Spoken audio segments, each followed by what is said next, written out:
Bom dia, bom dia,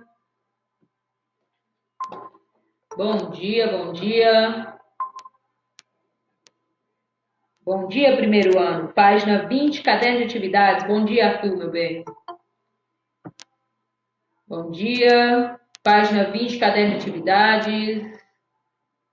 Bom dia, bom dia. Só um lembrete para o primeiro ano. Primeiro ano não tive tantos alunos assim comigo de recuperação, mas teve aluno que ficou de recuperação porque não me mandou dever em primeiro ano.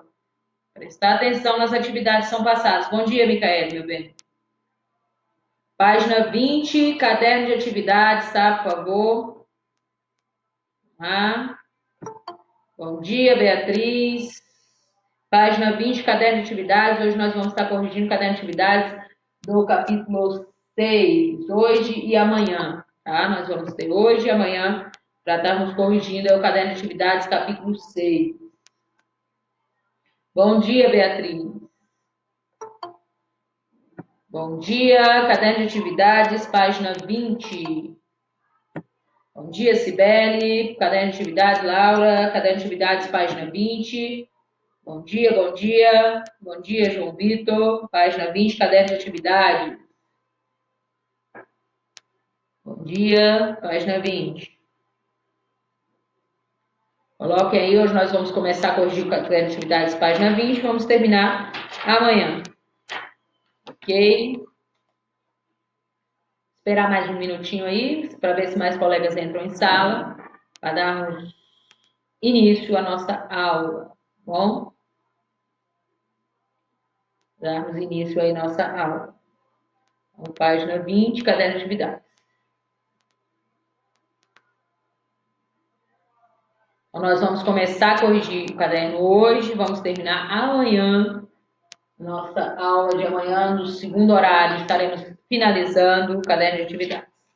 Beleza? Algumas questões aí vão precisar da colaboração dos senhores. Vamos ver o que vocês responderam, aquelas de marcarem, principalmente. As de responder, eu só vou lançar a resposta, vocês comparam com a de vocês aí, eu sempre deixo uns minutinhos. E eu vou estar enviando também amanhã esse slide para vocês, tá bom? Não pensem que não será enviado, que será enviado esse slide para vocês amanhã. Coloquem aí na página 20 caderno de atividades, nós já vamos esperar só mais um minutinho para ver se vai ter mais solicitações para entrar em sala. E aí nós já vamos iniciarmos a nossa aula, caderno de atividades, página 20. A correção do caderno de atividades, que já foi todo passado para vocês, tá? Não deixem de fazer as atividades, como eu estava falando aqui no começo da aula. Bom dia, Gabriel Donato, página 20, caderno de atividades, correção hoje. Como eu estava falando no começo da aula, alguns alunos acabaram ficando de recuperação comigo porque não fizeram nenhuma atividade. E as atividades não estavam difíceis, tinha mapa mental, não eram atividades. Tinha o livro, né? Tinha os 2 primeiros capítulos do livro, o 4 e o 5 que eu pedi. Sim, Beatriz, o seu eu achei direitinho. Estou falando que é porque tem alunos que realmente não enviou nada e acabaram ficando de recuperação, né? Então, é uma forma. Também achei o seu, Gabriel Donato. Tudo certinho, tá? Não dá mais, João Vitor. Infelizmente, ontem foi o nosso conselho, né? A gente já fechou o boletim de vocês. O boletim de vocês já foi fechado, tá? Pedro, um dos Pedros não me enviaram. Eu posso pegar, beleza, João, mas infelizmente já eu dei 2 prazos, aí já estourou os prazos, tá bom, amor? Mas aí a gente pode ver. Eu vou ver aqui no caderno, tá, João? Eu vou ver aqui no caderno que Pedro, teve um Pedro aí que eu não localizei. O Pedro Henrique Estácio, sim. Eu localizei, enviou tudo. Tá tudo ok ali. Tudo que foi enviado eu anotei, tá, Pedro? Porque são vários Pedros na turma de vocês, agora teve Pedro que realmente não me enviou nada, tá bom? Então vamos lá para o slide. E depois, se vocês tiverem dúvida, eu volto de novo na sala para tirar essas dúvidas, caso vocês tenham, tá bom? Vamos lá, o caderno de atividades. A primeira atividade tem aí, tem esse desenho da página 20, tá? Eu não costumo colocar fotos aí da página 20, ou páginas, então a página 20 às vezes tem um rodapé, mas às vezes não. Defina terremoto com base na ilustração e de os principais elementos compõem. Aí tá falando ondas de superfície, epicentro e hipocentro, que vocês estudaram, ondas secundárias e ondas primárias, lembrando que esse capítulo caiu na prova de vocês também. A maioria foi muito bem na prova, e caiu. Alguns não foram tão bem assim na prova, mas como tinham ido muito bem nas questões das atividades, também conseguiram equilibrar os dois. Então vamos lá. A resposta que tem aí, espera que tem gente solicitando entrar em sala, tá, gente? Só um minuto. Bom dia, Rayane. Estamos corrigindo o capítulo 20, caderno de atividade. Oh, desculpa, capítulo 6, página 20, caderno de atividades. Nós estamos na primeira resposta. Então, terremotos são tremores naturais da crosta terrestre que se propagam por meio de vibrações, resultam da liberação imediata de energia aplicada à rocha, a qual recebe tensão. Essa tensão vai se acumulando no decorrer do tempo. Aí está só falando elementos que vocês precisariam inserir, ondas da superfície, epicentro, hipocentro, ondas primárias e ondas secundárias, que é o que está escrito ali no desenho. Professor, eu não coloquei terremoto com definição idêntica que está aí, não precisa. Desde que faça sentido, não precisa. Vamos lá, tem gente solicitando entrada em sala novamente. Vamos voltar lá. Bom dia, Marjorie. Peraí que alguém falou aqui no chat. Deixa eu ver aqui.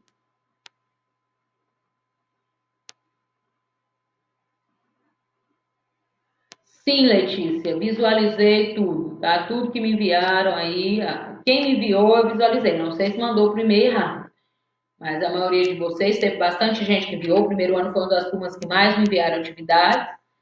E eu visualizei bem, mas infelizmente tem gente que realmente não fez aí, nenhuma atividade, tá bom? Então, tem gente falando lá no chat, eu não vou voltar agora, daqui a pouco eu volto e olho, tá, gente? Terremoto, então, são tremores naturais da crosta terrestre que se propagam por meio de vibrações. Aí a gente já estudou, já falou bastante sobre isso aí, e vai liberar energia imediatamente, né? Esses dias aí a gente viu algum abalo no ponto da escala 2 aí, né? Aqui no Espírito Santo, aqui no Brasil, que foi acomodações provavelmente de placas aí, né? Não é um choque entre elas mesmo que a gente não está na beirada dela. Então, o terremoto mesmo é uma grande liberação imediata aí de energia, né? E não deixa de ser dois um abalo, não é, como eu já falei, aquela música que fala no Brasil não tem terremoto, é uma certa mentira, no Brasil tem, mas com uma intensidade muito menor do que qualquer outro país que esteja na beira de uma placa. Então, vamos para a próxima aí. Leia o texto seguinte, ainda na página, como vocês estão vendo no rodapé, na página 20. Terremoto registrado na região do Rio de Janeiro. Olha aí. A bala ocorreu a 60 quilômetros de São João da Barra, 72 quilômetros de Campos de Goitacazes, Rio de Janeiro, e 75 quilômetros da cidade de Quissamã, Rio de Janeiro. Publicado em 26 de 2 de 2015, a gente já poderia atualizar essa reportagem colocando a ocorreu no Espírito Santo esses dias aqui. Um terremoto de 4 pontos de magnitude, a do Espírito Santo agora foi 2, foi registrado na região do Rio de Janeiro. O sismo foi detectado pela rede sismográfica do Instituto de Astronomia, Geofísica e Ciências Atmosférica IAG da Universidade de São Paulo. Ainda segundo o Instituto, o tremor ocorreu próximo à superfície a menos de 1 km da profundidade. Às 6h39, horário de Brasília, 60 km de São João da Barra, 72 km de Campos de Goitacazes e 75 km de Quissamã, Rio de Janeiro. Vamos à pergunta. A escala mais utilizada para determinar a magnitude ou a intensidade de um terremoto é a escala Richter, que foi desenvolvida por Charles F. Richter em 1935.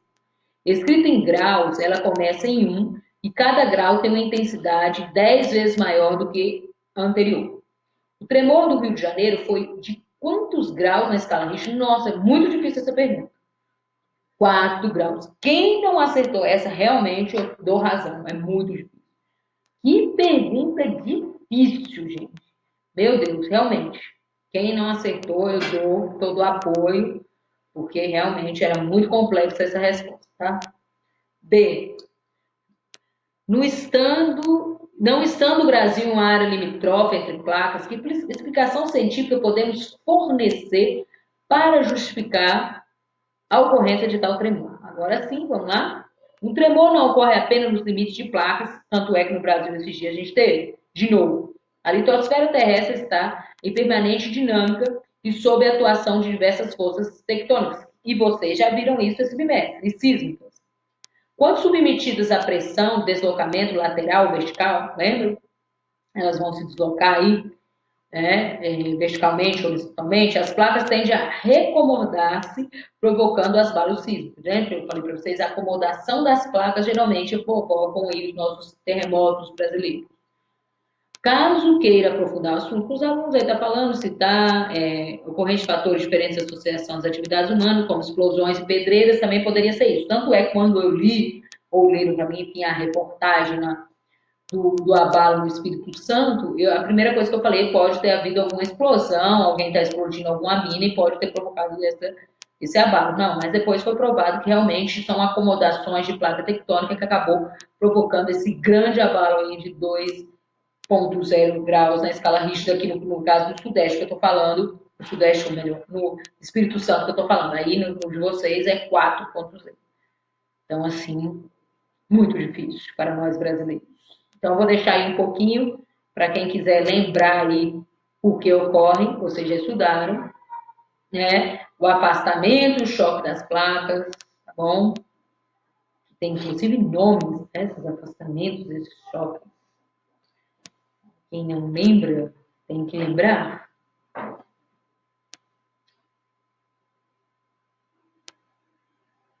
Daqui a pouco eu volto para a sala para ver se alguém tem alguma dúvida, principalmente nessa área, tá?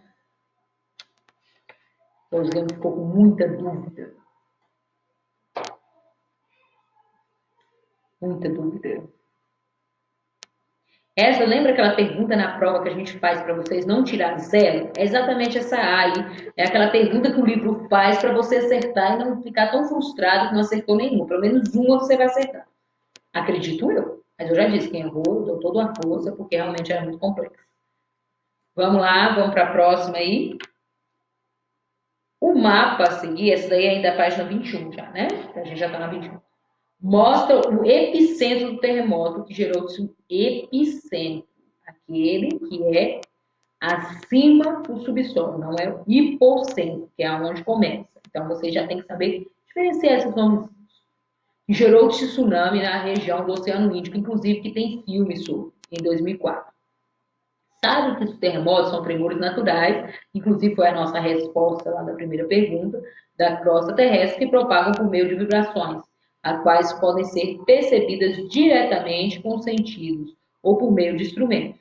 Com sentidos, vai começar a tremer, você vai ter aquele sentimento de tremor na perna, de correr, então você vai realmente por sentidos, você vai sentir, ou por os instrumentos. Então, são consequência da liberação imediata da energia aplicada à rocha. Inclusive, essa resposta você poderia copiar para colocar lá na primeira. Né? Então, aí eu tenho um epicentro, vocês estão observando esse pontinho vermelho aqui no mapa, vai ser o meu chamado epicentro, ó, cidade capital. Então, vocês estão vendo o quê? Essas ondas se expandirem. Expandirem, inclusive, no Oceano Índico, criando o quê? Uma tsunami, que pode atingir vários locais, o que for o fato que aconteceu, né? Vamos à pergunta que não quer calar. Justifique quais das localidades citadas apresentam maior e menor energia de ondas de tsunami 2004. Cidade do Cabo e Colombo. Vamos lá. Vocês olharam lá a expansão dessa tsunami, então quem estava mais próximo e quem estava mais distante. Colombo, no Sri Lanka, está mais próxima do epicentro do terremoto, que originou o tsunami. Se vocês voltarem, vamos voltar o mapa aqui rapidinho. Aqui, ó, Colombo, né? Aqui está o epicentro, então está bem próximo, né? Aqui está falando, inclusive, ó, Sri Lanka. Aqui. Então, vamos lá. Como os terremotos são tremores naturais da crosta terrestre, que se propagam por meio de vibrações, a cidade do Cabo estava mais afastada do epicentro e, portanto, a energia já havia sido mais dissipada. Então, ele vai pegar, a cidade do Cabo vai pegar o quê? Menor impacto. E Colombo, o maior impacto, porque ele está muito mais próximo ao epicentro. Seria essa aí a justificativa de respostas. Eu vou voltar para a sala daqui a pouquinho, só vou esperar aí, deixar uns minutinhos para quem quiser copiar a resposta. Vou voltar para a sala para ver se alguém tem alguma dúvida, tá bom, queridos? Para ver se alguém tem alguma duvidazinha aí.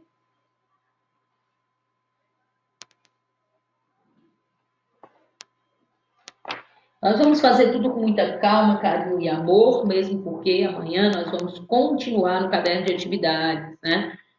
Fazendo e corrigindo o caderno de atividades. Então agora eu vou voltar para a sala. Eu vi que tinha alguém falado alguma coisa lá, eu não cheguei a abrir, agora eu vou voltar. A gente vê aí se alguns dos queridos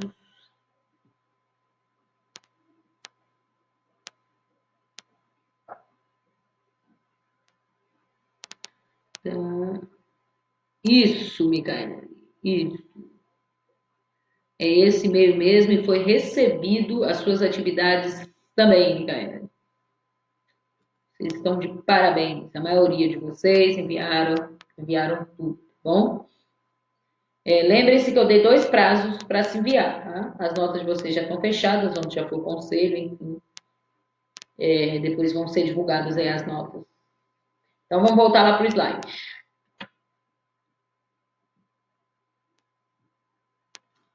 Vamos dar continuidade. Muita calma, paciência e sabiência. Então, só lembrando, a cidade mais próxima ao epicentro vai ser mais afetada, mais distante, menos afetada. Próximo. Observe os dados e leia o texto a seguir sobre 2 abalos sísmicos ocorridos no Haiti e no Chile. Haiti, 12 de 1 de 2010, 230 mil vítimas, 847 pessoas expostas a tremores, 847 mil pessoas expostas a tremores violentos ou extremos e 2,6 milhões de pessoas expostas a tremores muito fortes ou severos. Chile, 27 de 2 de 2010. Um mês depois, praticamente, mais um pouquinho. 723 mil em 1 do 3, 0 pessoas expostas a tremores violentos ou extremos, 12,7 milhões de pessoas expostas a tremores muito fortes ou severos. Então, a gente viu que tem diferenças aí nesses números, né? O Chile, inclusive, tem 0 pessoas expostas a tremores violentos ou extremos. O terremoto no Chile foi um exemplo de mergulho de uma placa adinásica no Oceano Pacífico para debaixo de outra, a sul-americana.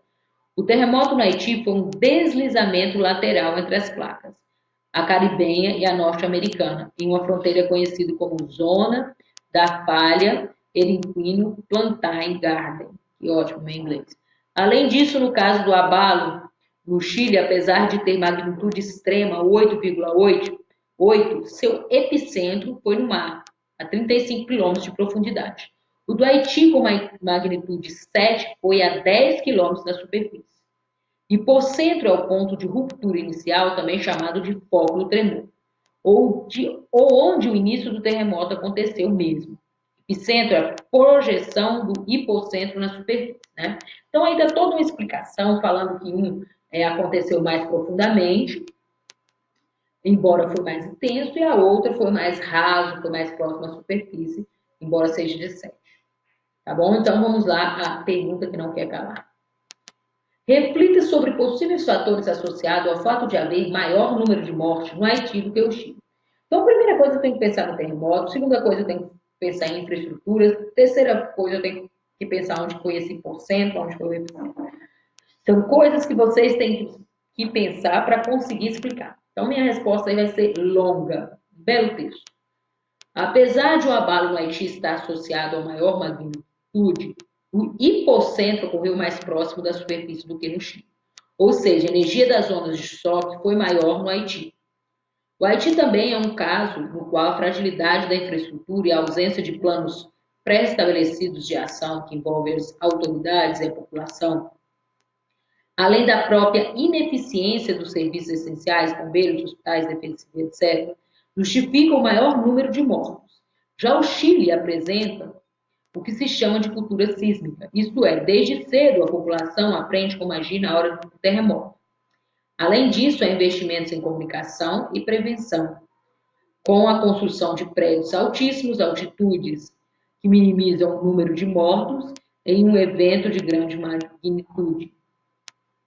Antissísmicos, eu falei altíssimos é ótimo, né? De prédios antissísmicos. Altitudes que minimizam o número de mortos em um evento de grande magnitude. Então, o que acontece? Primeiramente, o terremoto do Haiti foi mais próximo, então o abalo foi muito maior. Segundo, que eu sempre falo para vocês, a gente discutiu isso sobre o Japão, a gente está falando do prédio com molas, enfim, eu até mostrei um vídeo para vocês. O impacto no Chile é menor, porque o Chile, querendo ou não, como falei, tem uma herança sísmica já, né? Então eles têm toda uma preparação, suas construções já são voltadas a isso, os prédios já são antissísmicos, enfim.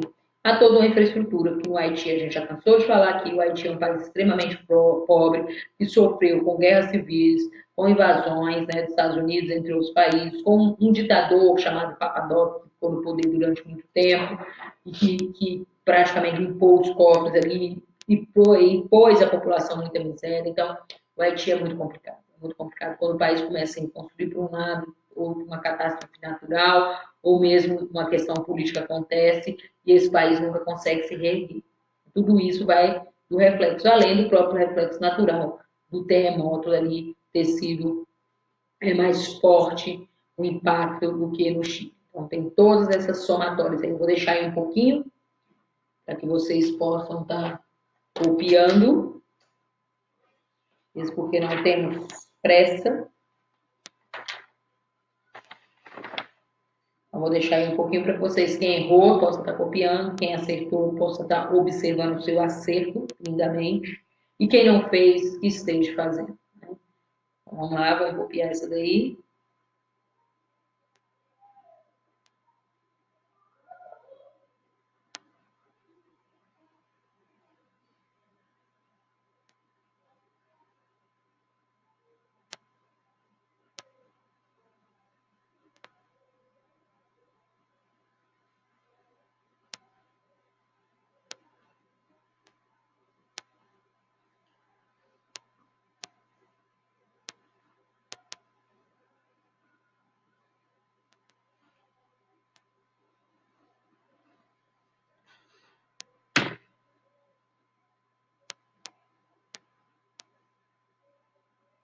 Vamos para a página 23 agora do livro de vocês.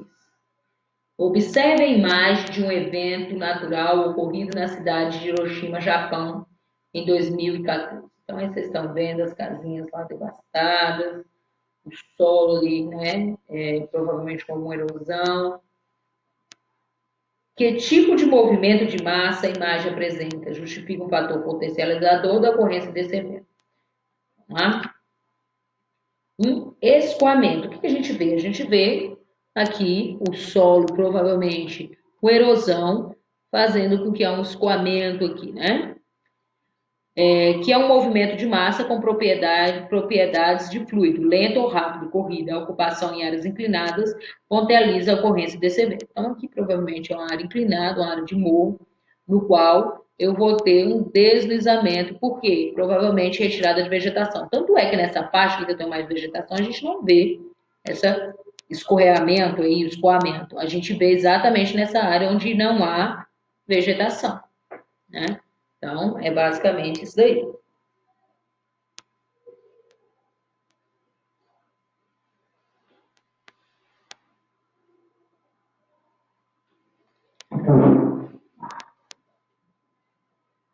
Vamos lá.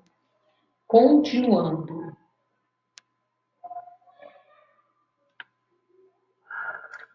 As 6 eu vou fazer junto com vocês. Então, assim, eu vou ler todas. Eu acho que alguém morreu nesse prédio, mas tudo bem, vamos lá. Eu vou ler aqui a questão 6 primeiro, vou falar e aí eu volto lá para a gente julgar cada um dos itens, tá bom? As 4 afirmações que se seguem serão correlacionadas aos seguintes terremotos. Termos, desculpa. vulcanismo. 2, terremotos. 3, epicentro. 4, hipocentro. Então, vou fazer o seguinte, eu vou passá-la agora com vocês e a gente vai responder de um a um, tá bom? Então vamos lá, eu vou ler o primeiro termo e vocês vão falar se é 1, 2, 3 ou 4, beleza? Eu vou precisar da resposta de vocês no chat.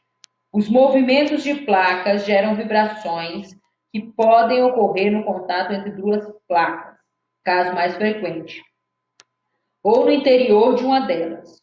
O ponto onde se inicia a ruptura e a liberação das seções acumuladas é chamado de foco do tremor. Peraí que alguém falou alguma coisa. Arthur, tá bom, Arthur, beleza.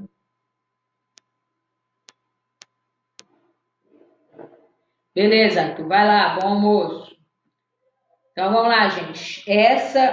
Vocês colocaram 1, 2, 3 ou 4. Vamos lá, preciso da participação dos senhores e das senhoritas que estão em sala, tá bom? Então vamos lá. 1, 2, 3 ou 4. Vamos ver. 4, Letícia. Mais alguém? Mais alguém, mais alguém, mais alguém? 4, Daniel. Micaele, também acho. A Micaele sempre tem uma certa dúvida nas respostas dela. Nunca assim, 4. Eu acho, pode ser, quem sabe. A 4. Então vamos lá, a B. Com o lento movimento. Tem que ter medo de errar, não, mulher. Pode errar, faz parte. Com o lento movimento das placas litosféricas da ordem de alguns centímetros por ano, tensões vão se acumulando em vários pontos, principalmente perto de suas bordas. As tensões se acumulam lentamente, desformam as rochas. Quando o limite de resistência das rochas é atingido, ocorre uma ruptura com um deslocamento abrupto, gerando vibrações que se propagam em todas as direções. A B, vocês colocaram 1, 2 ou 3, já que a 4 vocês colocaram na A. A B vocês colocaram 1, 2 ou 3. Vamos lá. 1, 2 ou 3. 2. 2. Letícia, 2. Beatriz, Micaele, aí colocou 2. Muito bem, garota. Então, 2. Então, vamos partir para a letra C. A partir do ponto onde se inicia a ruptura, há liberações de tensões acumuladas que se projetam na superfície das placas tectônicas. 1 ou 3? Qual que vocês já? As 3, Beatriz. Letícia, 3. Beatriz está rápida na resposta. Mais alguém? Podem responder, gente. Não é só Letícia, Beatriz e Micaela, não. Vamos lá, vamos respondendo aí, galerinha. Então, a D, então, vai sobrar 1, né? A D é a liberação espetacular do calor interno terrestre.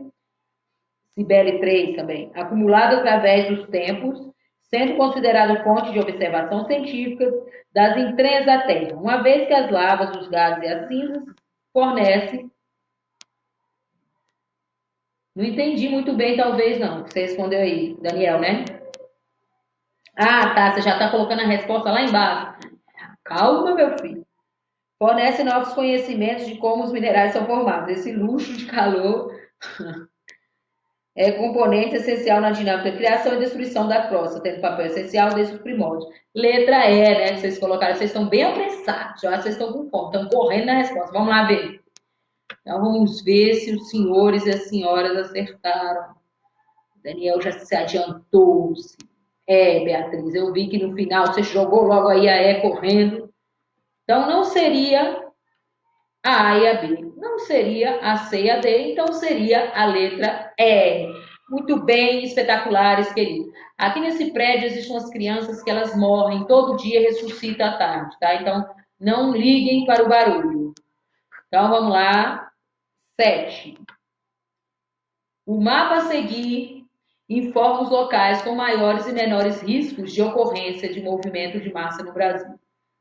Levando em consideração a condição de fatores com declividade e precipitação, a que conclusões podemos chegar sobre as áreas mais suscetíveis? Então, vamos lá. Aqui tem as suscetibilidades de movimentos de massa. Muito alto, 161, alto, 90, médio, 1.192 e baixo, 4.156. Então, aí, suscetibilidades a movimentos de massa nos municípios brasileiros. Então vamos lá, vamos observar o mapa e vamos dar a resposta daqui a pouquinho. Então vamos continuar aqui observando. Então, muito alto, a gente viu aqui que tem essas áreas aqui, né? Então, só para lembrar, movimento de massa, gente, é principalmente aquela descida ali, né, que ocorre muitas vezes daquela terra molhada, encharcada. Então, essa daí é a chamada descida de massa, né? E áreas suscetíveis aí, o valor muito alto é exatamente essas áreas que estão mais vermelhas aí. Médio, essas estão amarela e baixo, essas estão cinza. E aí a pergunta que não quer escalar é: a que conclusões podemos chegar às áreas mais suscetíveis? Vamos lá, resposta. Embora o contexto geral do país não existam muitos municípios com alta suscessibilidade, as áreas mais propícias ao movimento de massa situam-se no litoral, do sudeste e do sul, altamente urbanizadas e densamente povoadas, o que é um alerta para as medidas que sejam tomadas em virtude do risco de elevados impactos socioambientais. Lembram? Áreas de montanhas povoadas, que é a grande devastação, sujeito ao deslizamento de terra, como por exemplo os morros. A gente vê todo começo de ano, acontecer muito isso aqui no Brasil, que é exatamente naquela área, naquela época, começo e final, né? Entre o nosso verão entre dezembro e fevereiro, que a gente vê muito em reportagens, muitas vezes a gente está de férias, deslizamento de terras ali, principalmente na parte sudeste aí do Brasil, tá bom? Então, vou deixar aí um pouquinho para que vocês possam anotar direitinho, tá bom? Vou deixar aí, daqui a pouco a gente vai para mais um aí do Enem, dessa vez, que eu vou esperar aí as respostas de vocês lá na nossa sala também, tá? Só um pouquinho, vou deixar aí um pouquinho para vocês copiarem. Vou deixar aí só um pouquinho, para que vocês possam copiar.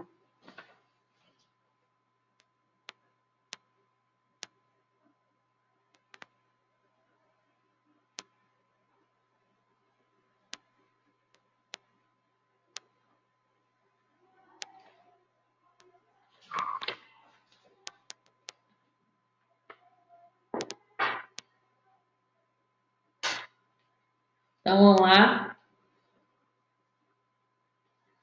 Continuando aí, vocês eu acho que já copiaram, então vamos analisar. Olha, primeira coisa que a gente tem que fazer, eu já falei isso para vocês, questões do Enem, tem que parar de ter medo. Ah, vou fazer o Enem e tenho medo. Não é. Vocês já estudaram, vocês estão por dentro da matéria, então não tem que ter medo.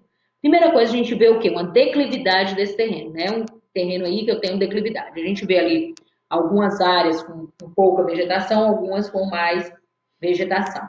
Inclusive, nós fizemos já uma atividade bem parecida com essa daí, né?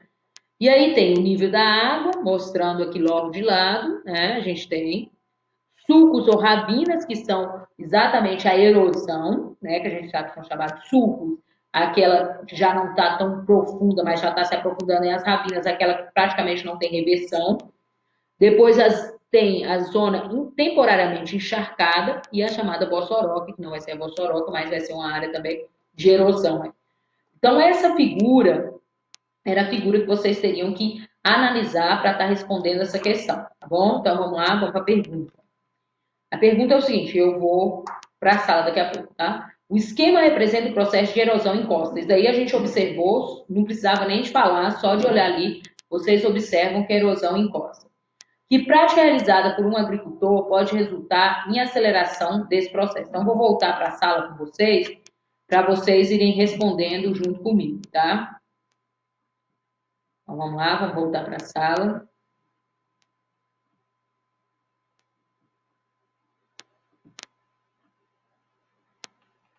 Que beleza, né? Então, vamos lá, meu povo. A fala o seguinte, se vocês vão falando tá certo ou errado. Plantio direto. Plantio direto poderia provocar essa erosão aí no pé do morro? Certo ou errado? Esperar os senhores aí estarem me respondendo. O que vocês acham? Certo ou errado? Errado, Daniel. Daniel foi o primeiro a falar aí e acha que está errado. Né? Errado, Letícia também. Errado, Sibeli. Ok, vamos para a próxima. Associação de cultura, certo ou errado?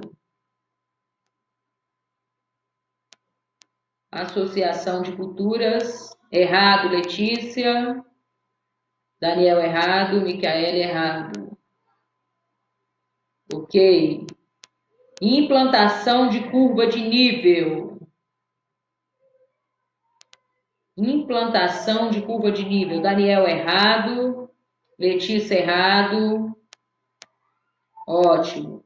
Aração do solo do topo ao vale. Aração do solo do topo ao vale. Daniel, certo. Micaele, certo. Muito bem, Micaele, sem pestanejar. Gente, a gente fez uma bem parecida com essa, tá? E então, a certa seria a D, então, terraceamento na propriedade. Provavelmente todo mundo aí que respondeu acha que está errado. Então, vamos voltar lá para a sala. Vamos voltar para a sala, para o slide. Desculpa, gente. Vamos voltar lá para o slide. Vamos lá, vamos só conferir aqui. Plantio direto, não era. Associação, não era. Terraceamento, também não era. Então, era a letra D. Aração, né? A gente já estudou isso, já falou sobre isso. Você vir com arado do topo até o baixo, você vai remover o solo, você vai tirar muito nutrientes desse solo e também vai remover muita vegetação. Isso acaba provocando essa grande erosão. Por quê? Porque a água, a famosa movimentação aí que se fala, a água ela vai vir arrastando tudo o que tiver direito, né? Tudo que tiver direito. Vamos para 9, vai ser a última aí que a gente vai fazer hoje. Vamos para 9. A superfície terrestre encontra-se em permanente evolução. Algumas mudanças que ocorrem são imperceptíveis de observação na escala temporal humana. Por quê? Porque a gente sabe que muitas vezes demora milhares de anos para isso acontecer. Enquanto outras podem ser facilmente verificadas com a percebida no desenho esquemático a seguir. Então, vocês teriam que olhar esse desenho, ver o que tem nesse desenho aí, né? A gente vê aí que corre um rio, né? E aqui a gente vê que tem uma área íngreme, né? Existe uma área íngreme, uma área parecida aí de morro. Então, pelas características visualizadas, é correto afirmar que essa encosta está submetida ao seguinte processo físico-geográfico. Agora a gente vai lá para a sala, agora sim, para ver o que vocês marcaram aí. Então, vamos lá, eu vou para a primeira opção. A primeira opção que eu tenho aí é uma erosão fluvial. Vamos lá, eu vou de uma por uma, tá, Beatriz? Eu não vou pular para a resposta, não. Erosão fluvial, vocês acham que está certo ou errado? Erosão A, está certo ou errado? O que vocês acham? Vamos lá, a gente tem 2 minutos para responder essa. Letra A, certo ou errado, meu povo? Povo de Deus, o que vocês acham? A letra A, certo ou errado? Vamos lá. Errada, errada, errada. Ok. Letra B, movimento de massa lento. Letra B, errado, Letícia também. A letra B, certo ou errado? Gente, tá, o Daniel acha que a B tá certa, beleza. Mas alguém acha que a B tá certa? Mas alguém acha que a B tá certa? Cibele também acha que a B tá certa, tá bom. Então, como tá acabando o nosso tempo, vamos lá. A C, certo ou errado? A Micaela também acha que é a B, então os que acham que é a B, a C está errado. Seria falhamento normal, que foi o que a Beatriz marcou. A Beatriz falou que marcou a C. Depois eu teria desmoronamento, a gente não está vendo nada desmoronar aí, né? E deslizamento. O deslizamento, ela está mais evidente, a C, né, Beatriz, você achou? Será que isso seria um falhamento normal ou seria um movimento lento de terra? Então vamos lá, vamos voltar lá para a sala. Falta só um minutinho.